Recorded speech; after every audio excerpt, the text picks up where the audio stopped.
Externalities क्या होता है, तो होती है दो टाइप की है, एक होती है पॉजिटिव, एक होती है नेगेटिव।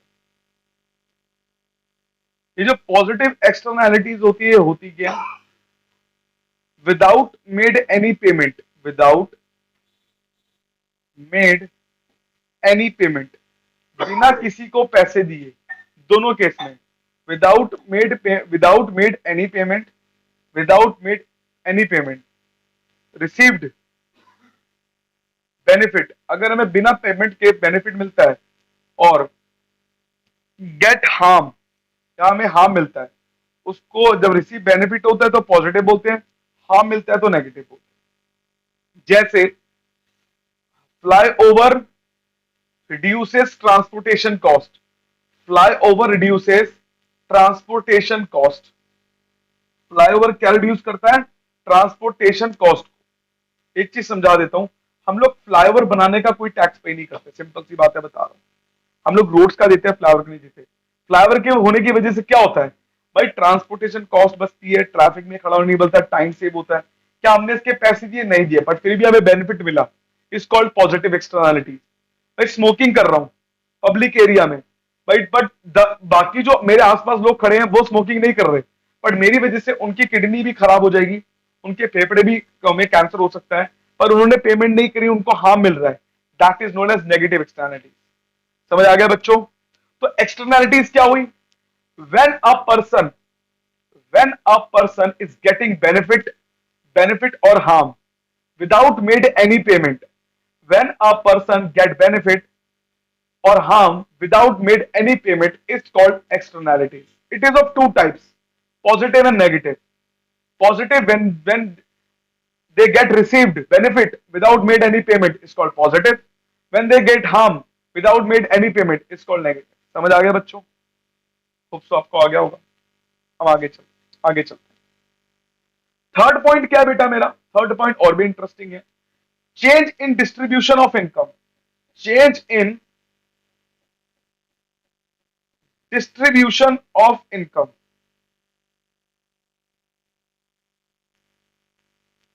बेटा अंग्रेजी आवाज में ले ले, पहले वीडियो ऑफ कर दे आराम।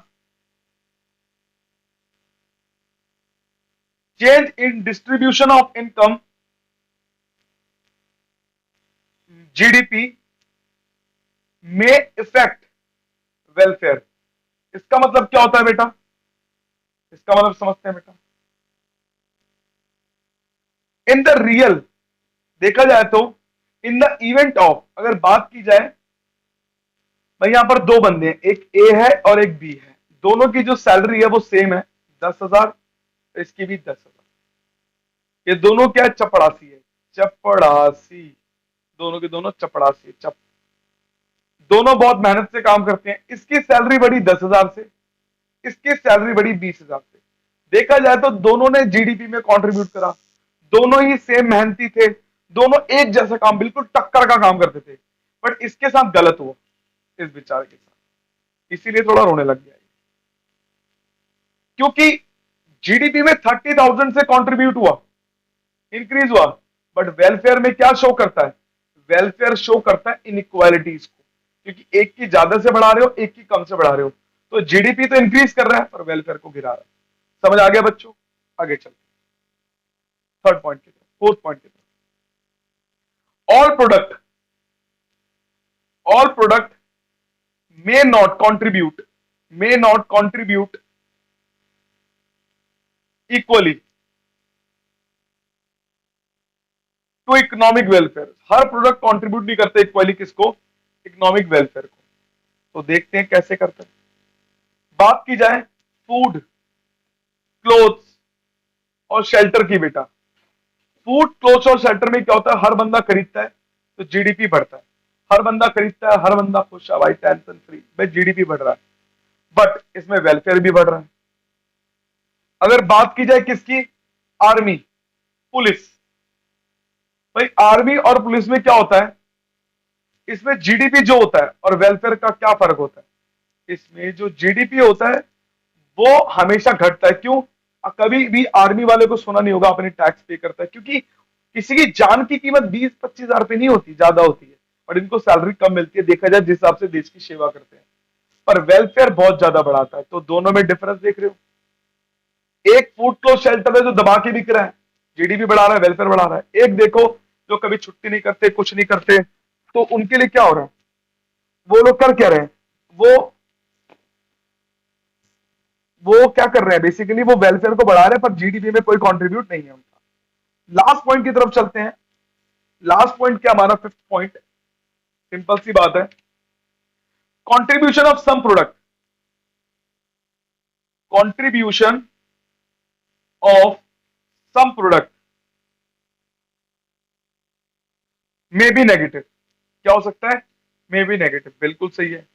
बात की जाए दूध और दारू की, मिल्क एंड दारू, जो मिल्क और दारू में क्या डिफरेंस होता है, धीरे कर दो।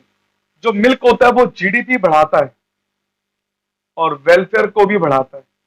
दारू क्या करता है, जीडीपी को बढ़ाता है और वेलफेयर को गिराता है, क्योंकि दारू पीने से बहुत नुकसान होता है। ठीक है, तो ये तो हमारे पॉइंट थे जीडीपी वर्सेस वेलफेयर। ठीक है, अब हमारा क्या क्या रह गया वो मैं बता देता हूं। हमारा रह गया न्यूमेरिकल,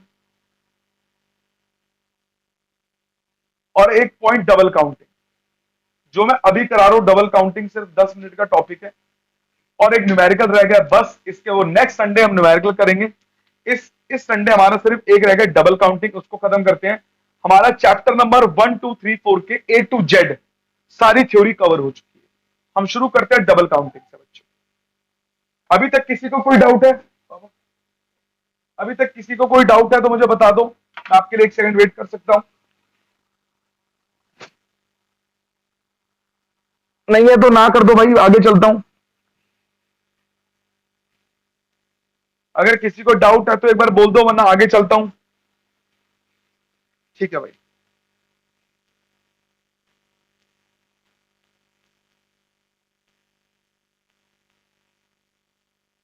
ठीक है भाई। देखो बेटा, डबल काउंटिंग क्या होता है मैं समझाता हूं।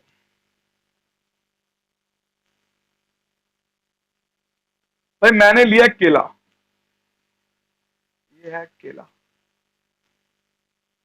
बैगन लग रहा है पर मान लो केला है। मैंने लिया केला 20 रुपए का, मैंने परचेज करा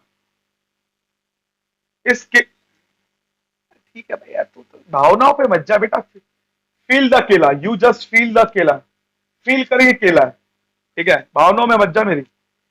ये केला है यार, तू तो यार भगवान कसम, मैं कह रहा हूं मान ले, मैंने केला बोला है ना, इमेजिन कर ले। If I said this is केला, तो दिस इज केला। ठीक है, परचेज कर 20 रुपए का केला मैंने परचेज करा, मैंने उसको सेल करा 40 का। क्या मैं 40 रुपए को ही अपनी रियल इनकम मान लूं? क्या 40 रुपए को ही अपनी रियल इनकम मान लूं? अगर 40 रुपए को अपनी रियल इनकम मानूंगा तो मैं गधा, गधा, मैं गधा। क्योंकि मैं क्या कर रहा हूं, डबल काउंटिंग कर रहा हूं। क्योंकि ये इसमें परचेज को माइनस नहीं कर रहा, मेरी रियल इनकम तो 20 है ना, परचेज को माइनस करके। कॉस्ट में से मैंने, सेल्स में से कॉस्ट को माइनस करा, तभी तो प्रॉफिट बचा। मैंने कॉस्ट को माइनस ही नहीं करा, जिसको हम बोलते हैं वैल्यू एडेड।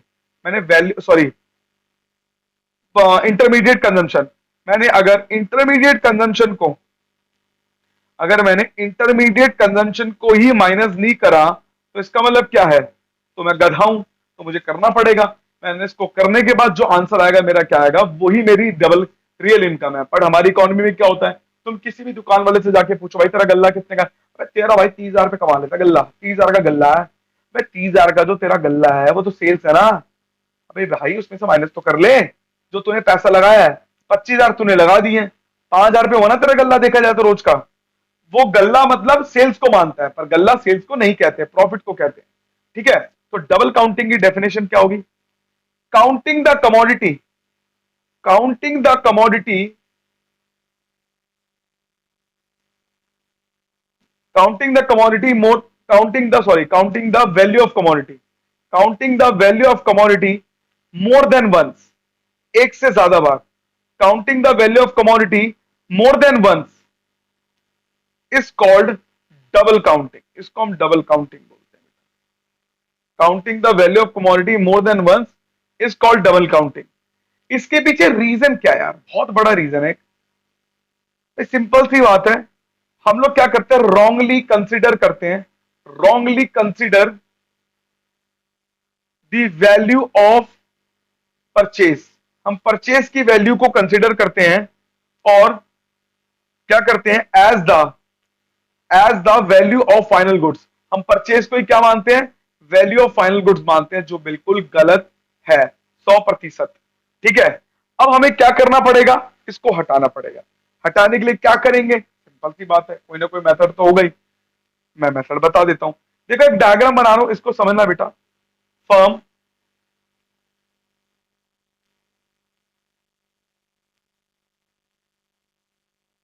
ये फर्म है, ये सेल्स है।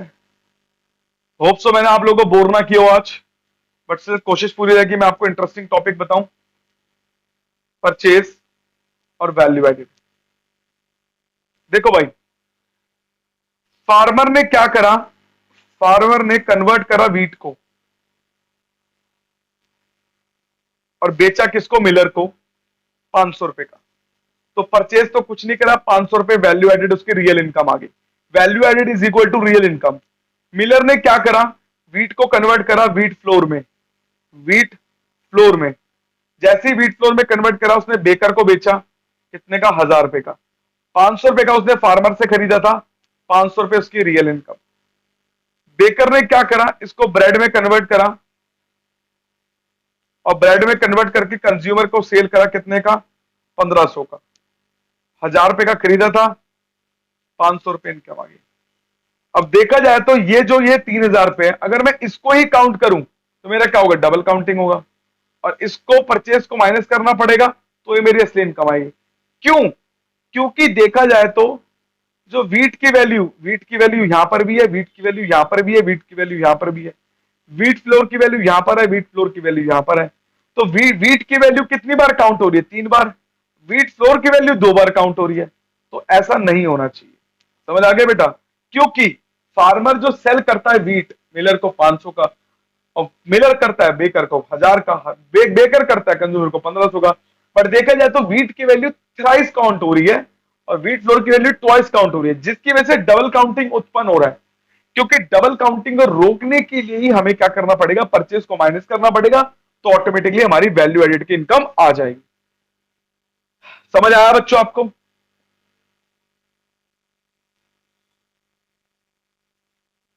बाकी को समझ आया, बाकी बालिकाओं को समझ आया, ठीक है। आगे चलते हैं भाई। प्रिकॉशंस, हम क्या कर सकते हैं प्रिकॉशंस की, हम नेशनल इनकम को एस्टिमेट ढंग से कर सके। क्या क्या प्रिकॉशंस है, हम रियल नेशनल इनकम को, मतलब असली एस्टिमेट कर सके, नेशनल इनकम को एस्टिमेट कर सके। देखते हैं बेटा। फर्स्ट हम अवॉइड करेंगे, सबसे पहले अवॉइड करेंगे intermediate good, intermediate expenditure that is double counting of goods and services. हम करेंगे, अवॉइड करेंगे intermediate expenditure as double counting of goods and services. वही जो मैंने अभी जितना मर्जी फालतू की बातें बताई थी ना, अभी इतनी सारी जो बताई थी, इंटरमीडिएट गुड्स, ये गुड्स, वो सारी बातें इसके अंदर लिख ली है, वही आंसर है। सेकंड पॉइंट क्या है मेरा, इसलिए मैंने रेड पेन से लिखा है, do not include, do not include the expenditure. हम इंक्लूड नहीं करेंगे किस चीज को, expenditure on second hand goods and financial assets. हम इंक्लूड नहीं करेंगे second hand goods and financial assets को। जैसे बताता हूं, मान लो एक गाड़ी खरीदी मैंने 10,000 की, सॉरी 10 लाख की, वो गाड़ी मैंने बेच दी यश को 5 लाख की। अगर इस गाड़ी को बेचने में जो कमीशन ब्रोकर ने खाई थी यश से, वो खाई थी 30,000 रुपए। अगर मान लो मेरी गवर्नमेंट ने भी 10 लाख रुपए लिख ली गाड़ी, इसकी गवर्नमेंट ने भी 5 लाख लिख ली, तो गाड़ी तो 15 लाख की होगी ना। तो ये तो गलत हो गया ना मेरे भाई। एक बात जो रजिस्टर्ड होगी होगी, बार बार आप रजिस्टर नहीं करवा सकते। ऐसे तो फिर यस भेज देगा, ऐसे तो एक 10 लाख की गाड़ी करोड़ों में बिक जाएगी, ठीक है ना, ऐसा नहीं होता। जब मैंने बेची यश को, तो यश इसको नहीं लिख सकता, तो क्या क्या लिखेगा, सिर्फ कमीशन काउंट होगी, क्योंकि कमीशन इनकम है उसकी, क्योंकि वो कमीशन का ही काम करता है। तो इस चीज को हम नेशनल इनकम में इंक्लूड करेंगे, इस चीज को नहीं करेंगे। समझ आ गया? आगे चलते हैं।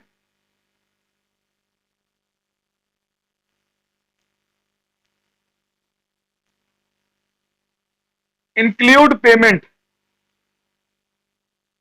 For self consumed factor services and output. Include payment for self consumed factor services and output. इसका मतलब क्या है, if a person is living, अगर एक बंदा, मान लो एक बंदा अपने घर में खुद रहता है, अगर एक बंदा अपने घर में खुद रहता है, अगर ये अपने खुद का घर का रेंट पे कर दे, तो क्या ये सही है? नहीं, ये बिल्कुल सही नहीं है भैया। अगर वो अपने खुद का घर का रेंट पे करेगा और टैक्स बचाने की कोशिश करेगा, तो नेशनल इनकम में काउंट होगा ही नहीं। सिंपल सी बात है, ये तो गलत बात होगी ना, क्योंकि if a person is living in his own house, तो वो इंक्रीज इन इनकम, तो उसकी सेविंग हो रही है मेरे भाई। अगर उसकी सेविंग हो रही है, तो वो क्यों अपने आप को बचाना चाहेगा? मान लो एक बंदा 1 लाख रुपए कमाता है, उसका 20,000 रुपए रेंट है, अब उसका 80,000 रुपए हो गया, बट अब उसका खुद का घर है, तो उसकी इनकम 20,000 से बढ़ गई, तो ऑब्वियस सी बात है उसको 20,000 से ज्यादा का टैक्स पे करना पड़ेगा। तो जो 20,000 रुपए वो बचा रहा है, अपनी सेविंग कर रहा है, तो वो नेशनल इनकम में काउंट होगा ही होगा। समझ आया? क्योंकि अब वो रेंट पे नहीं कर रहा। आगे चलते हैं फोर्थ पॉइंट की तरफ, अवॉइड ट्रांसफर। अब जैसे मान लो मुझे किसी ने गिफ्ट दिया, बी ने ए को गिफ्ट दिया, बस भाई 10,000 का गिफ्ट दे दिया, बस खत्म। अब ये ना सोचे, अब बी ये थिंक ना करे कि ये मुझे भी देगा, ये मुझे भी देगा रिटर्न में, ये भूल जा, चल मैंने 300 रुपए का दे दिया, ए ने 300 रुपए का दे दिया। तो अवॉइड ट्रांसफर में क्या होता है, तुमने जो यूनिलेटरल ट्रांसफर करा, ये वन साइडेड ट्रांजेक्शन होती है। तुम इस पे तुम ट्रांसफर, तुम ये नहीं सोच सकते कि तुमने कुछ रिटर्न मांग सकते, ये कोई प्रोडक्शन एक्टिविटी नहीं है, किसी ने पैदा नहीं करा। बी की गवर्नमेंट रिकॉर्ड कर लेगी इस चीज को। अब ए की गवर्नमेंट रिकॉर्ड नहीं करेगी, अगर बी की गवर्नमेंट भी रिकॉर्ड करेगी, ए की भी रिकॉर्ड करेगी, तो डबल काउंटिंग होगा। तो इसीलिए बी की गवर्नमेंट रिकॉर्ड कर लेगी, ए की नहीं करेगी, भैया गिफ्ट दे दिया बात खत्म। जैसे डोनेशन, टैक्सेस, गिफ्ट, ग्रांट्स, ये सब होते हैं। नेक्स्ट पॉइंट की तरफ चलते हैं, fifth point, avoid capital gains. कोई घर है, कोई घर है, ये घर 10 लाख का है, मेट्रो आ गया इस घर के आसपास, इसकी वैल्यू होगी 50 लाख। ठीक है, अब गवर्नमेंट आ गई, गवर्नमेंट ने बोला ये एरिया हमें दे दो, अब आप हमसे ले लो 10 लाख रुपए। ये तो कहता वैल्यू 50 लाख है, कहता भैया कैपिटल गेन नहीं देंगे हम लोग, हम तुम्हें रियल वैल्यू ही देंगे, जो 10 लाख तुमने रजिस्टर कराया था, आप हमसे 50 लाख नहीं मांग सकते। तो इसीलिए कैपिटल गेन्स को हम लोग कभी भी एक्सेप्ट नहीं करते नेशनल इनकम की इनकम में, क्योंकि गवर्नमेंट को इसको नुकसान होता है। समझ आ गया बच्चों?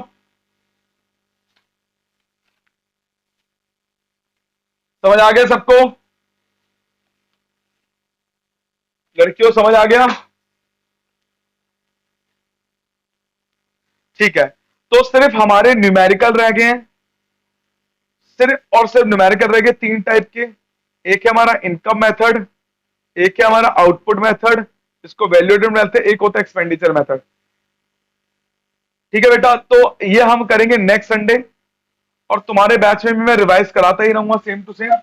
जिसको जो जो ग्रुप में डाल रखा है वो ग्रुप में रहेगा, बैच टाइमिंग अलॉट हो जाएगी। तो बच्चों, मुझे आज की क्लास लेके बहुत मजा आया आपके साथ, होप सो ऐसी क्लास चलती रहे। आप लोगों को मजा आया नहीं आया मुझे नहीं पता, आइए